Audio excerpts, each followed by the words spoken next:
Y'all know who I am. Y'all know what it is. I am Mr. Soul Lover Man 504, aka Demond Alvarez, and welcome once again, ladies and gentlemen, to Soulful Conversations, where we bring you the most amazing people from around the world. Ladies and gentlemen, once again, I have delivered. I do these things so you don't have to. And today we have Miss Chandrika D. And let me just tell you, she's a lot of things. And okay, so let me get straight into this. She's a writer, she's an author. I'm going to put in creative. She's a world traveler. She's a speaker, teacher, she's a triathlete. She's an ordained reverend. She's also a wellness coach, and she's also a community organizer. And she's probably one of the probably most intellectual and brilliant minds on the planet. Yes, I said it, ladies and gentlemen. I said it, so she doesn't have to. So without further ado, ladies and gentlemen, the most esteemed Miss Chandrika D. It's good to be here, Soul of a Man. I don't think I got your. Do you go by Soul of a Man, or what's your name? It's yeah, I'm known as Soul of a Man. I'm known as Soul, and like yourself, I am a writer and an author and speaker and many things to many people. Demand. Yes, yeah, I am. I Yes. am also the man to my family and close Yes. friends. So I did get his name. I did. I think sometimes we are what we need to be in certain moments, because we Mm. can we can there's a wide a range of things, especially talents and things like that are needed right now. And I'm glad that you're one of those people that answered the call and that you are naturally putting yourself, just naturally out there. A lot of people can't do that. A lot of people have thoughts of doing it, but for some reason, that fear comes in. Like they said, Mhm. one of the biggest fears is public speaking. So we can, just kind of jump straight into that. So, how did you initially overcome the fear? You you graduated from you graduated college, and this amazing opportunity, let's say, comes your way to teach in China. So how did you initially get over the fear to naturally just to say yes, like I'm going to do That's a great question and a great place to start, actually. I got over the fear because of the timing. The opportunity to go to China came at a time where I was dealing with or trying to get through or navigate heartbreak. I had disengaged, if you will, my engagement to the first man I was ever in love with. And so I share all the time that, often women, uh, in those kinds of experiences, we do something drastic like get a tattoo, cut our hair, do something crazy. this? Um, and for me, going to another country was me cutting my hair or me getting a tattoo. It came to me. It presented itself to me, and there was at the time no better option for navigating through the next part of my life without, uh, you know, the promise of marriage at the time. So uh, I don't know if I remember being fearful more than I remember being perhaps courageous, which I mean is also, doing it fearful. But I don't remember feeling a sense of anxiety, if that makes sense. Not the kind of fear that leaves one anxious. More so, what in the world am I doing? Somebody stop me, please. So, but an experience I'll never regret for sure. So what were your thoughts like when you had your bags packed and I know that there's a story behind the passport also that I heard. But let's say like when you were initially getting on the plane to go to China, what were your thoughts like? Getting on that plane. I hope I can sleep because it was, I think, a 14, 15 hour flight. I think my first thought was just, you know, it's, I think sometimes some of the best ways to handle such moves like that is to be present at every step, you know. Mhm. Um, and so even when it came to writing my book, it was like people were telling me, asking me, do you have a goal, and do you have a goal, and do you have an end date, and all it. It has worked for me to be present at every step, you know. So I was finished writing the book before I had a publisher. Like I didn't even pursue a publisher until I was finished. So it's like every step, be present in that step. And so it was, am I going to be able to sleep on this flight? And then it was, how long is this bus ride? And then it was crossing the threshold of the gates onto campus. Then it was being assigned to our rooms, et cetera, et cetera. I don't know how well one would do if one anticipates what's going to happen next in a brand new situation like that. That's amazing. It's interesting. I heard somewhere that everything in China is so structured educationally that Mhm. let's say from high school, like, and then when they get to college, the kids, they need that love, and they need to know that like you're going to naturally be there for them because it's such a regiment. It's like Mhm, A B mhm. C D E, everything is kind of spelled out. Go to bed, get up, grind the next day. So Absolutely. did you see that when you were there?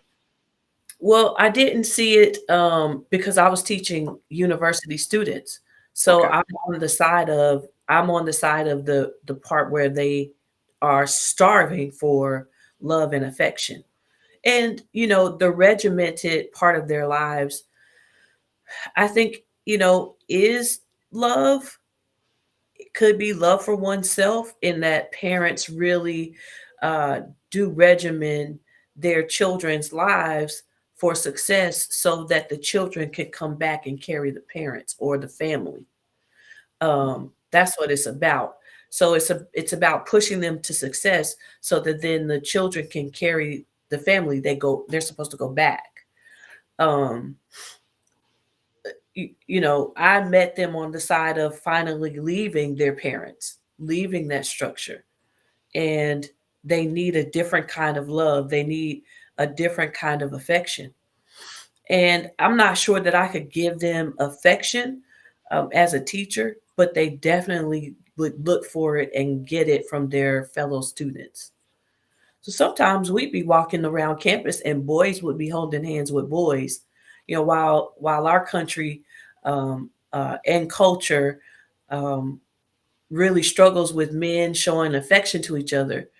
Sometimes the Chinese young men, college students, would be walking around holding hands, girls walking around holding hands with girls, and it was natural, normal. It was never, I won't say never, but it was less likely about sexual orientation and pursuit, if you will, more about just uh, showing affection to friends, because they didn't have that at home. And you being her and being someone who's, let's say, from like from the U.S.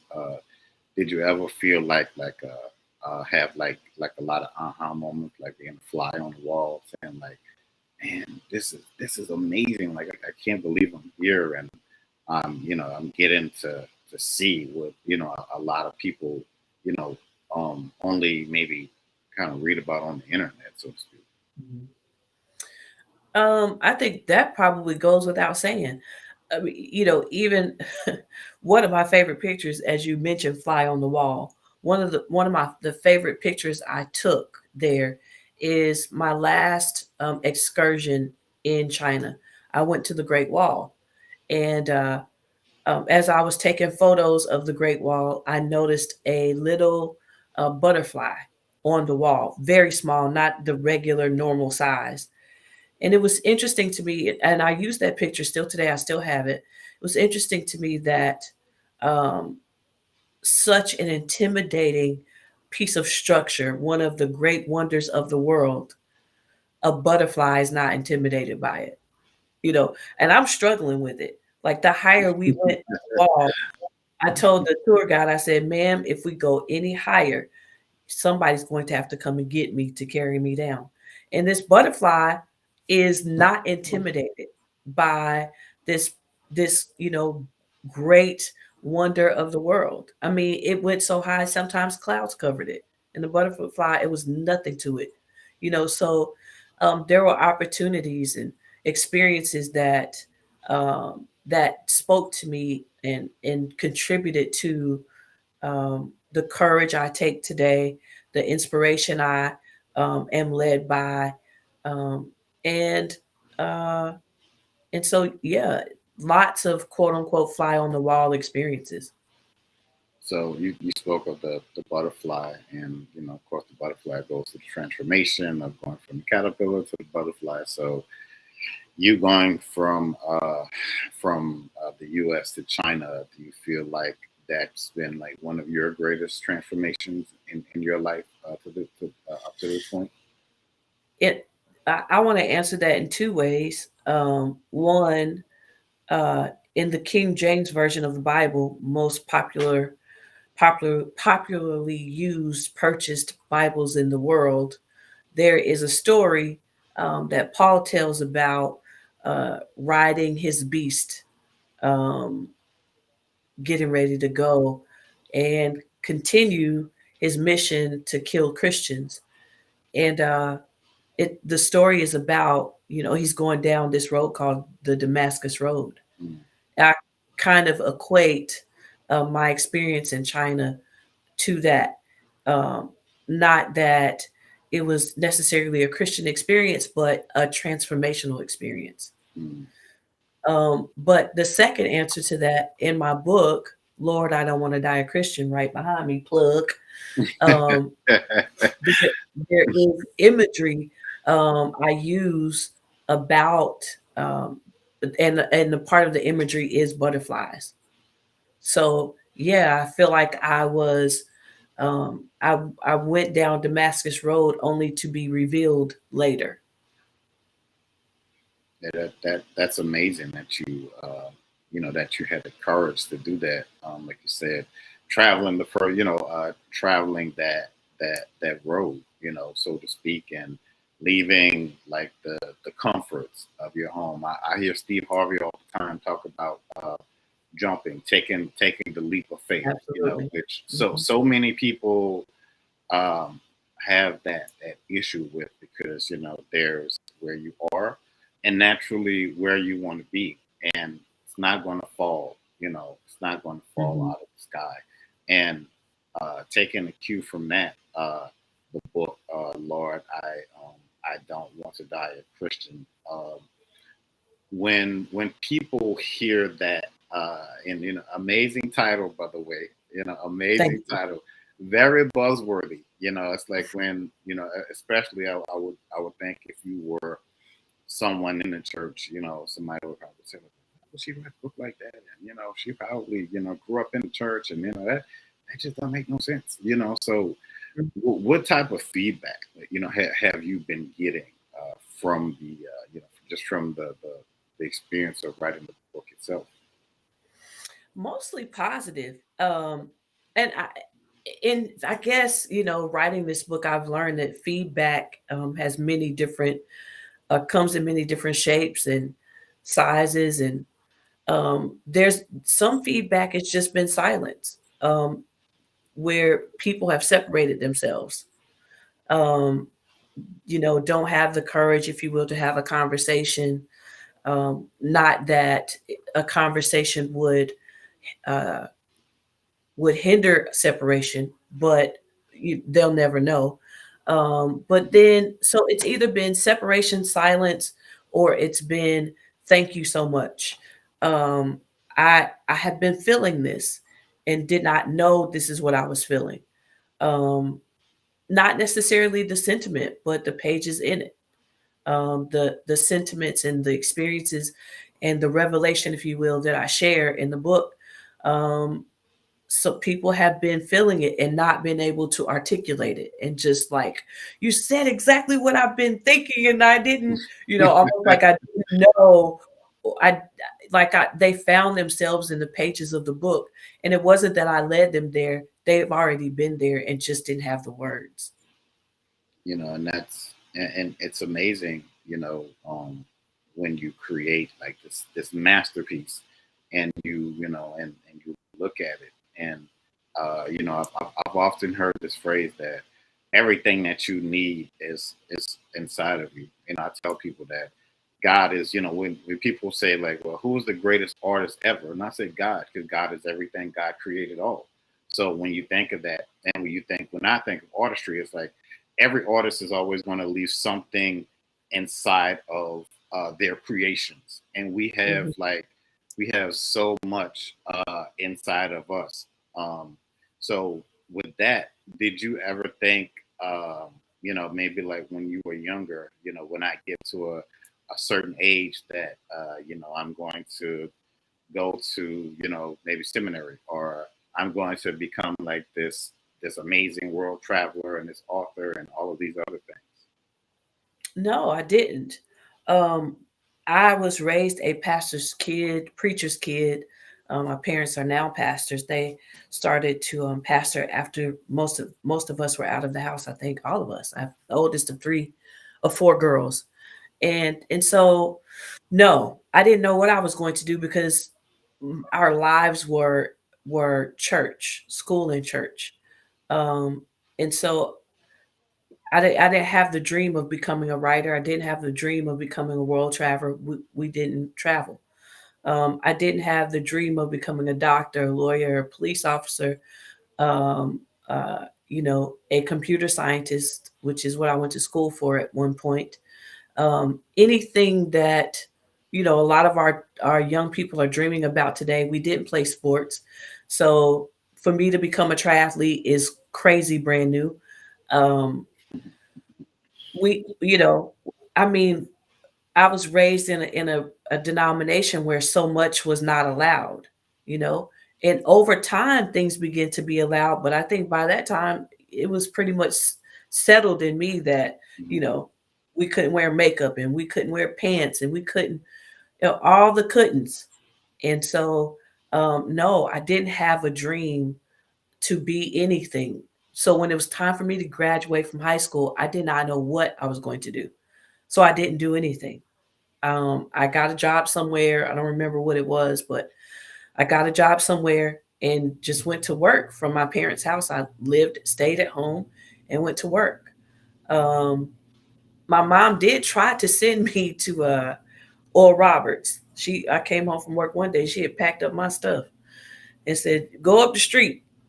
Because I'm from Oklahoma City. Oral Roberts is in Tulsa, and your cousin is waiting on you. And I got up there and went to Oral Roberts, and nothing spoke to me. Um, I It was not my decision. I wasn't making my own decision, so it didn't speak to me. So I think I stayed up there a month, and then I got back in the car and start driving towards home without a conversation. Uh, and after that, when I was allowed to come back home, I went back to work. Um, I was I was gung ho church, or gung ho church ministry, because it's all I knew. So just being a part of church ministry and always being pulled upon as a to be a leader, and I am gifted to sing, so I became a worship leader and I became the pastor of music and arts, and I started to connect with other people who were doing the same thing, who were better at it than me, who had more knowledge than me.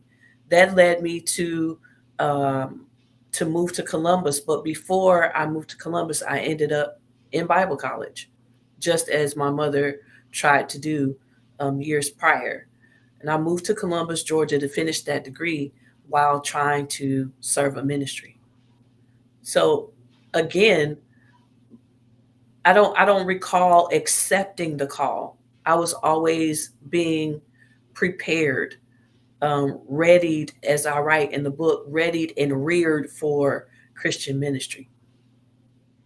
When you were in China, was were there things that more touched you on a spiritual level that maybe helped to open up your mind and and your view of more like say like religion and spirituality, so to speak? I think I understand your question. If I don't, help me. But I think the best way I could answer that is being in China, where there's no, very little acceptance for Christianity. The acceptance that you see for Christianity is more about controlling it. So there's not an acceptance from the heart, as in we want to give everybody freedom, to worship, any God they feel they see fit. It's about controlling the growth. So whatever acceptance you see in China for Christianity, it's about controlling the growth of Christianity. So they build buildings and all of that, for Christians to go and worship and be members of, but those buildings are monitored. So I said that to say, um, that is very apparent there. And so a lot of what we do here, uh, to express religious beliefs, religious convictions, is not allowed there. So, what changed a lot of my perspective was not having access to what we have access here, what to what we have access to here, as it relates to uh, religion. And so my perspective changed because of what I didn't have access to. And I think in the States, a lot of what we do because we can, not because it's biblical, not because we have convictions about it. We do it because we can. We do it because it's what we were taught. We don't have our own beliefs about it. We don't have a reason to check our beliefs about it. We don't have reasons to ask questions about it. Um, it's just what we were taught, and we continue it.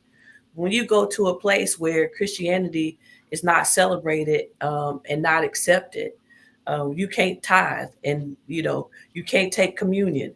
You can't talk about the Holy Spirit. You can't do anything to conjure that up either. When you don't have all of those things, it for me, it brought me back to the common denominator of what Jesus taught versus what Christianity is teaching, if that makes sense. So when Yeah, that. I gave Bible study for 2 years, Mhm. I taught a 2 year Bible study to freshman college students. I created Christians, if you will. I took them through the prayer of salvation. I did all of those things. And when I came back to the States, I did not want what I had taught them. because because what I learned, what I thought I was teaching them to be Christians, but what I learned is I really taught them the love of God. Um, and now I see that apart from Christianity.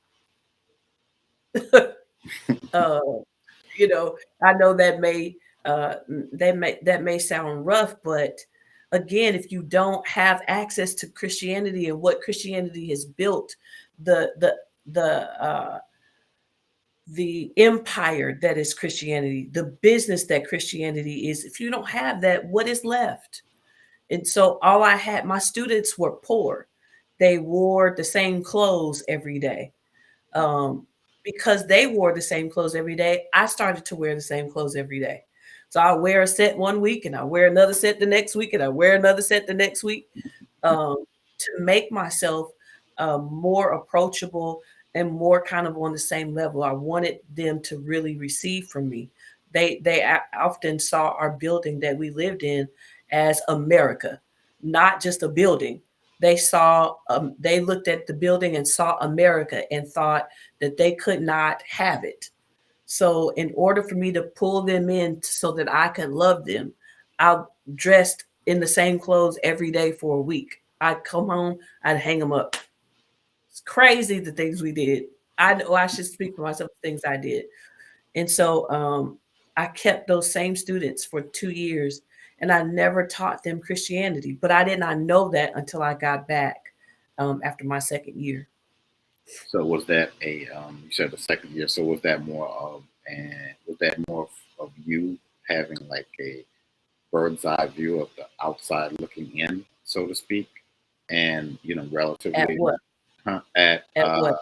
at yourself, seeing the changes, feeling those changes, so Mm-mm. to speak.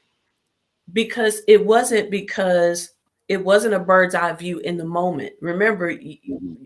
for some reason you keep wanting to place me outside of me, and I'm saying that I'm having these experiences Okay. in the present, you know. So it wasn't a bird's eye view when I was standing in the sanctuary or amongst Christians here in the States, and they were talking about the devil, and I was like, oh my gosh, I have gone a whole year without hearing about the devil.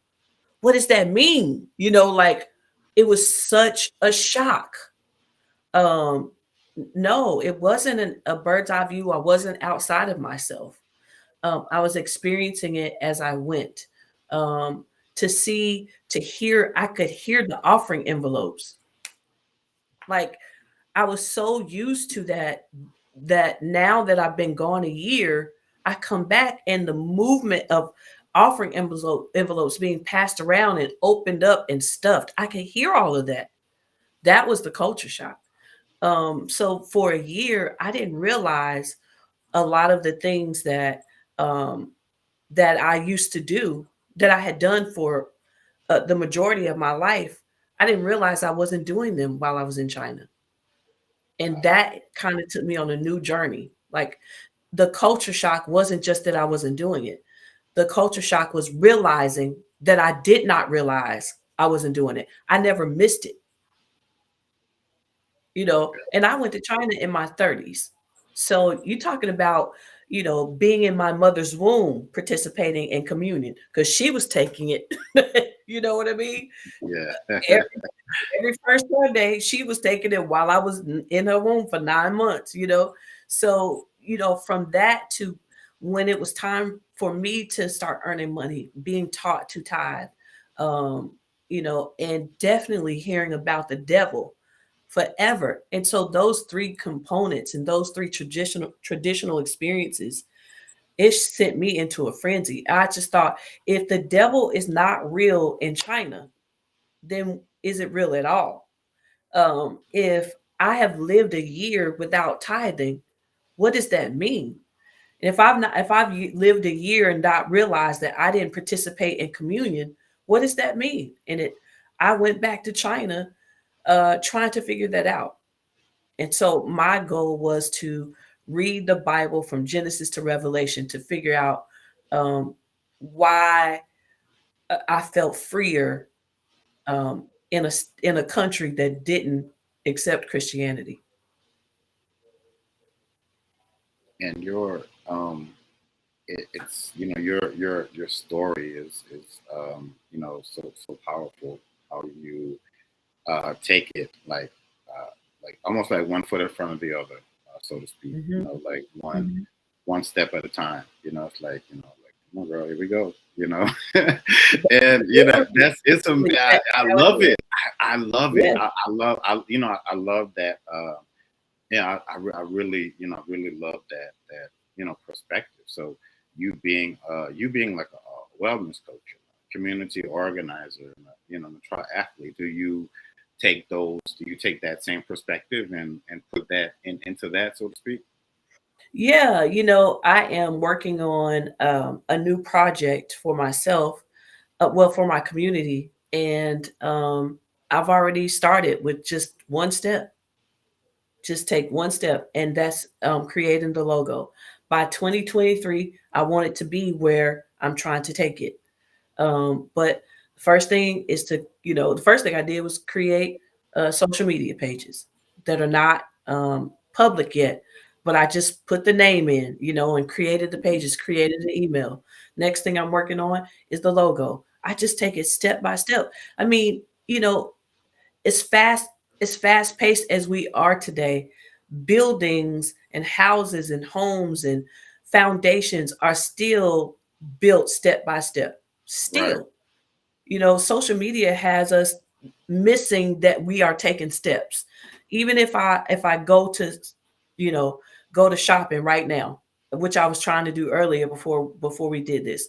The first step I have to take is grab the phone. The next step I have to take is push the button. The next step I have to take is, but we're so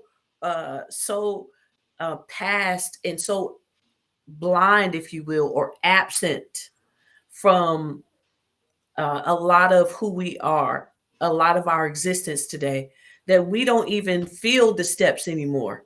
You just grab and you start pushing buttons, but each thing is a step. And so, as social media and the quickness of everything has caused us perhaps to ignore the steps.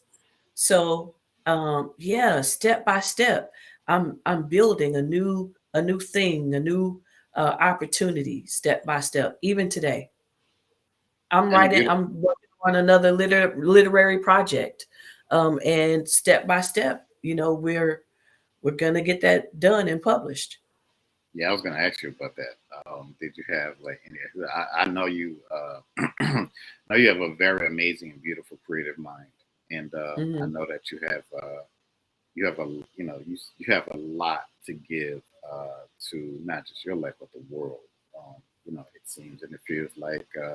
Does it feel like even though like everything that you've accomplished so far, like you're just initially getting started? It does. Great question, great observation, and thank you for the compliment. I think, or the recognition. It does feel like I'm just getting started. So there's a lot of things I reject, a lot of possibilities I reject because I feel like I just got started with other things. I feel like I just started living because I gave so much of my life to church and Christian ministry that I've learned it doesn't have to look like um, what what I was taught that it would. I remember hearing um, people say that I was going to be like my grandmother, who was, when I was growing up, called a national evangelist. And what she did was what she did was go to churches and preach. And when I heard I was going to be like her, I was preparing to at some point do the same thing. And then I go to China, and now that same thing looks different, in that my message is different. But all the book is all over the world, you know. Hmm. And so here I am, much like her, uh, the package, except the message is different. Right. I could agree with that 100%. I have preachers in my family, and also you're going to be blah blah blah. Like yeah, I mean that's great, but I always knew that I have to do it in my own way. That's Hmm. like that Frank Sinatra song. I have to I got to do it my way. I can still honor myself, my legacy, my lineage. I can still honor God and Jesus and my angel gods, all of heaven. But there's just that one little thing I got to put in there. I got to do it my way. That's the only thing. That's really the only thing that I ask. And and it's a big thing to step up to naturally to have like this calling on your life to tell to not just that it speaks to you, but when you look at the bigger picture, so to speak, that that you are going to be doing this on on a national level, and that you're going to have all of this recognition and all of these accolades, and that your name is going to be out there. But and one thing I could attest to that you do, is that it's to just one foot in front of the other.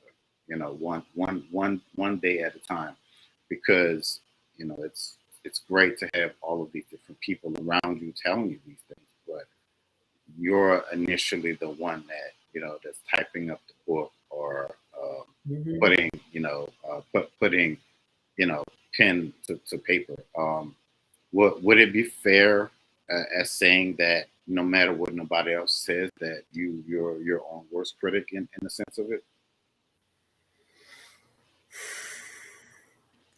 Yes, I mean, that's I don't know if that's something I pay attention to. I do pay attention to it in some areas, um, but it doesn't stop me though. Hmm. It doesn't stop me to a certain extent.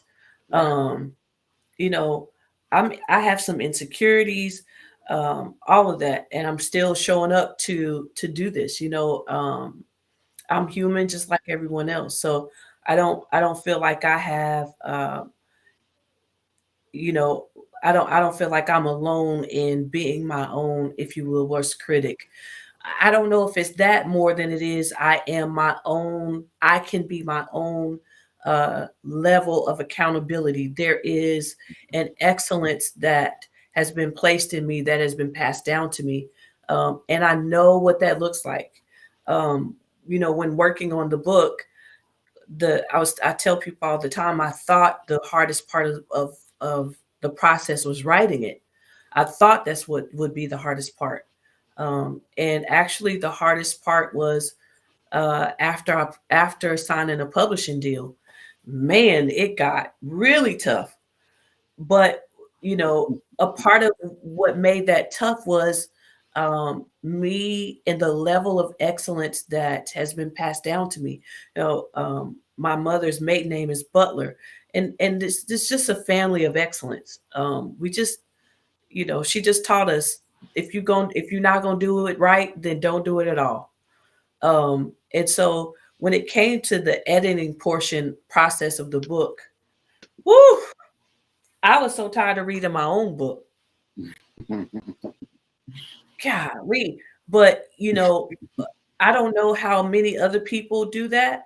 Like you get the suggestions back from the editor, and you just take it. Whatever the editor says, you just accept it. No. Line upon line, precept upon precept. I read every suggestion and I either agreed or disagreed. Um, and so I just felt like if I was going to be making such a big statement, um, and sharing such a uh, revolutionary sentiment, because it wasn't just a title, it literally was a prayer. I literally said this out loud, talking to God. Um, and so and even more so, particularly if my parents, who are pastors, were going to know that their oldest child wrote a book that says, Lord, I don't want to die a Christian on the front. Oh, it was going to be right. So it's um that process is interesting. So I don't know if it's worst critic more than it is. I have a very high standard for myself, and I'm not going to stop until I'm satisfied with meeting that standard. Yeah, that's beautifully said. Like, because most people are. So you definitely, if I'm correct in saying this, you're not one of those people that would say, "Oh, I'm just happy being in the room." You're not like that person that just said, "Okay, well, I'm here. I guess this is it." But you're just taking it all in and learning and Mm-hmm. growing, and Hmm. Yes. still like, oh, because as that saying, as above so below, you're coaching yourself within a sense, and you Hmm. still, like you said, the guidance, being on one accord, the governance of of who you are, your convictions, and all of these things wrapped up in a nice pretty bow that Hmm. naturally make you who you are, and really and truly who you're becoming, because we Hmm. we, we never we never stop running. So you and what is it with you and the outdoors, like so to speak, like being a triathlete that brings you like you know so much like well, what is that like the passion behind that like for you? Well, I have to be forthcoming and say I've recently changed my bio and taken triathlete out. That doesn't Mm-hmm. make me doesn't make my accomplishments of it any less. But I haven't done one in a few years. But you know, number one because of COVID, so they stopped for a while.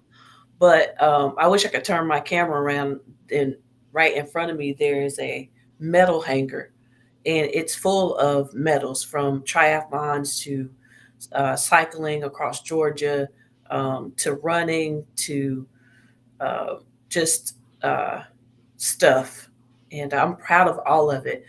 Um, but I still love outdoors, so I went from it. Let me say how. Let me answer why. So if I wasn't going to die a Christian, then that really meant something. So now, how do I live my life? You know, and one of the things was to go outside. So I started cycling, and cycling turned into swimming, and then swimming turned into the same people who are out cycling are actually in the pool, and they're saying, "Hey, I saw you out cycling," or in the pool, "Hey, I saw you in the pool," whatever, and they're saying you should try a triathlon. What? No. And so it was definitely a challenge, and so I started practicing or going to classes about running, and um, preparing for my first triathlon.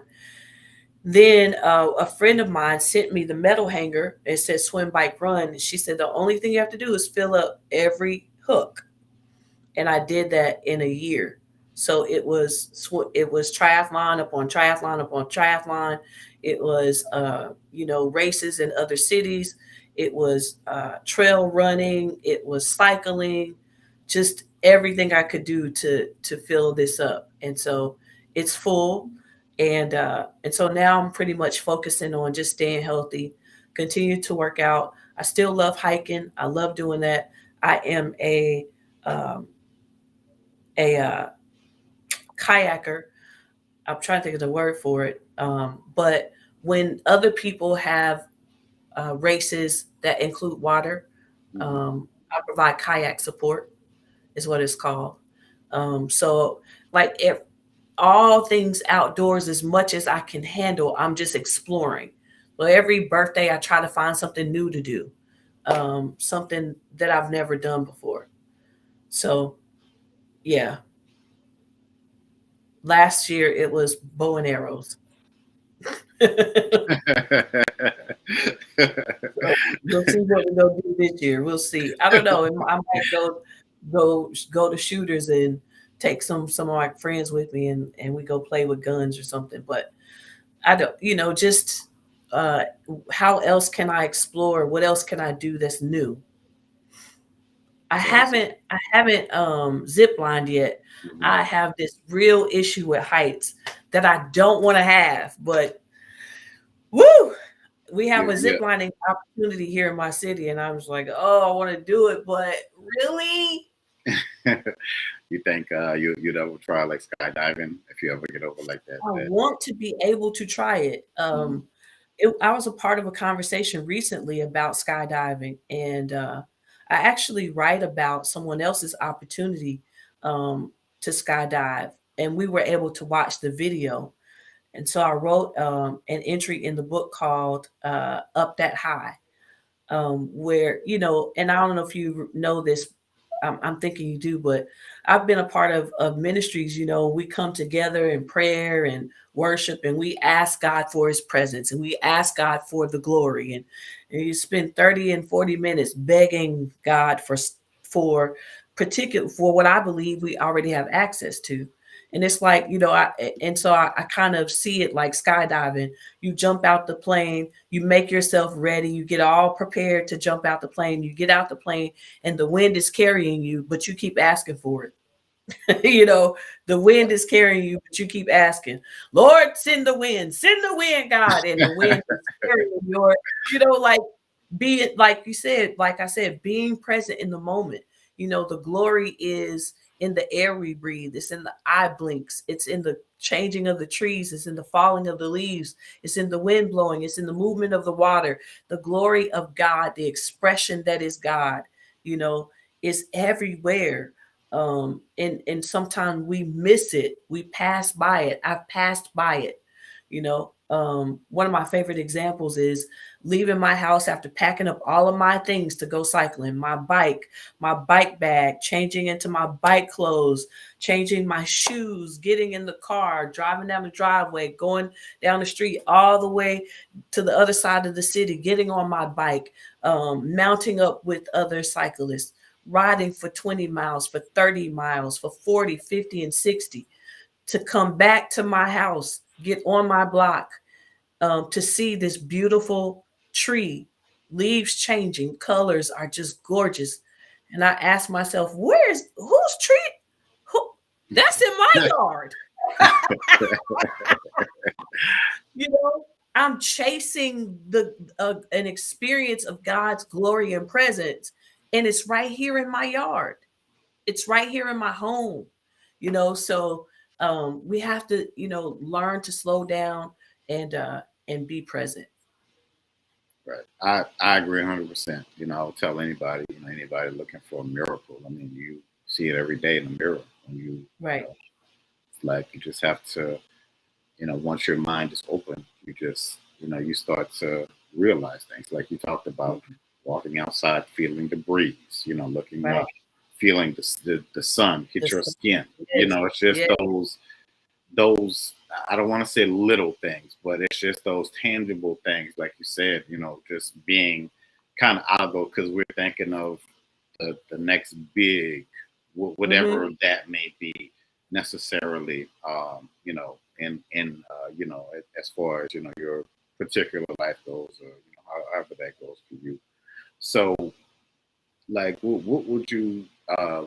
What advice would you give to someone who might have, who has like a life changing opportunity, so to speak, like you went to China, and, you were able to do all these other amazing things. So, what advice would you give to someone who has like this great opportunity in front of them, but who may just be fearful for whatever reason? I feel like, oh man, I don't, I just need a little bit more.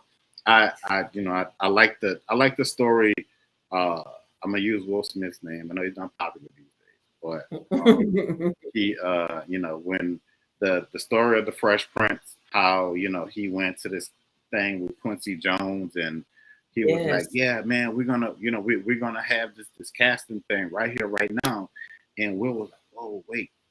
He said, "But I'm not an actor. I'm Will Smith, the rapper." He said, I don't know, man." He said, "Let me." He said, I just need more time." He said, "Okay, cool." He says, "All right, you need more time, 2 weeks." He said, "But what if you took the opportunity right now?" He said, "Everything you need, everybody you need is right there." He said, "All right, give me like 15, 20 minutes." Went outside to this thing, went back, and, as we know, the story is history. Right. Um, I can't say anything without saying offering be prayerful. Always be prayerful. But in being prayerful, trust what you hear, you know. Um, trust what you are sensing in your spirit, in your heart. Trust the language, trust the inspiration. Um, be prayerful, you know. Um, somehow, some way, I explain it as an inward phenomenon. Somehow, some way, I knew it was time for me to go. I had been saying out loud, God, you are bigger than this. And I was standing in church.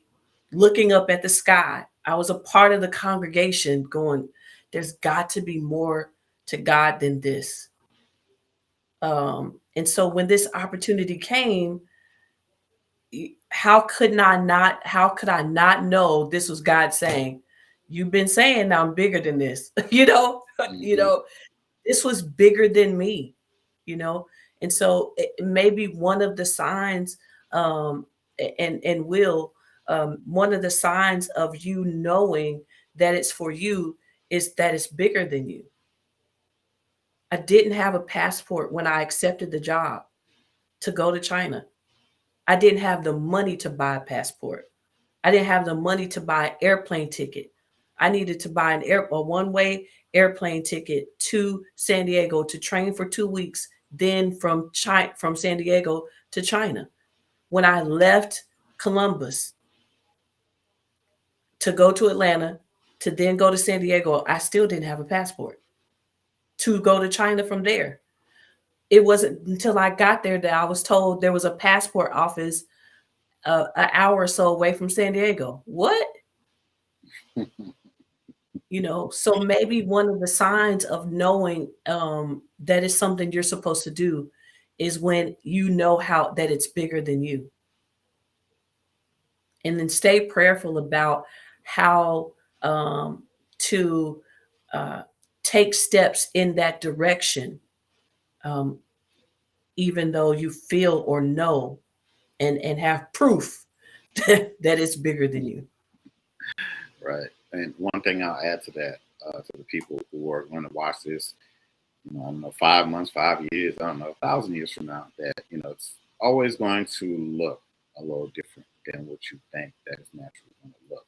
Hmm. For your dreams or goals, and all that stuff, and your walk. And if you want to know what faith looks like, this young lady right here, it's like everything that she's, this is a picture perfect view of what natural faith looks like. This is what when you buying in, so to speak. It's like All in. I have a saying that says, I am a star because God is my agent.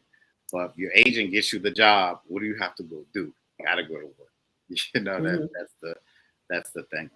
But so in closing, I just want to thank the amazing Chandrika Diffie, and we wish her just all the success, not just in this world, but in the cosmos. Because as I said that, God created everything, and she has a lot more stamps on that passport, that she's going to get, very, very, very soon, very I soon. agree. Thank you. I received that. Yeah, all of those books that you're going to write, all of those people's lives that you're going to touch, and yeah. So, with that said, but where can people find you on social media and all I am on Instagram, Facebook,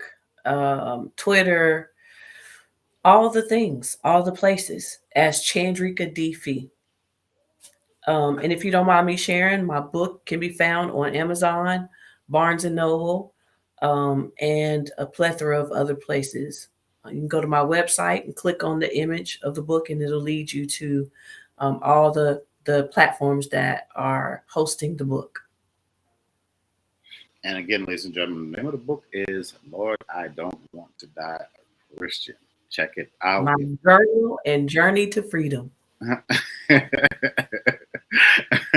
So if you want to get in on that whole journey to freedom, ladies and gentlemen, go ahead and get the book. And it's the holidays. Why not go and get the book? Get the book for a friend of a friend. Just get 5 copies for everybody. There you go. So, and again, ma'am, I Thank just want to, no problem. I just want to say, you know, thank you, for heeding the call, and for coming on here and just being a great ambassador, for God, for Christ, and just being a great ambassador for humanity, within itself. So, and again, wishing nothing but the best for you, you know, on the, and we're definitely gonna do this again. This was, I feel like this was an amazing. I don't like to call them interviews. I like to just call them conversations because I agree. feel like now, you know, we're going to be people that are going to keep in touch, and you know, we can continue to encourage each other on our own unique journeys. So, but Sure, yes. absolutely. We can do it again. I'm up for a part two. So y'all Give heard it, us ladies and gentlemen. She's coming back, baby. absolutely, absolutely. But all right, y'all know what time it is. I know y'all have to go and do y'all thing, and but this interview will be up for all time for you guys to check out and see and watch again and again and again. But again, I am Mr. Demond Everett, aka Mr. Soul of a Man, and she is, Chandrika D. Fee. yeah, y'all Courageous know, conversations. yeah. Lord, I don't want to die a Christian. Remember that name, folks, and remember, you know, remember this conversation. Remember how, you know, we're both going to just be like on these national platforms, and you know, just doing great things. You know, just continue to do great things around, you know, just around the planet, back and back and back again. But as always, ladies and gentlemen, thank you guys so much for joining in. You guys have an amazing week, and you know, a great. As always, folks, we are out this piece. Peace.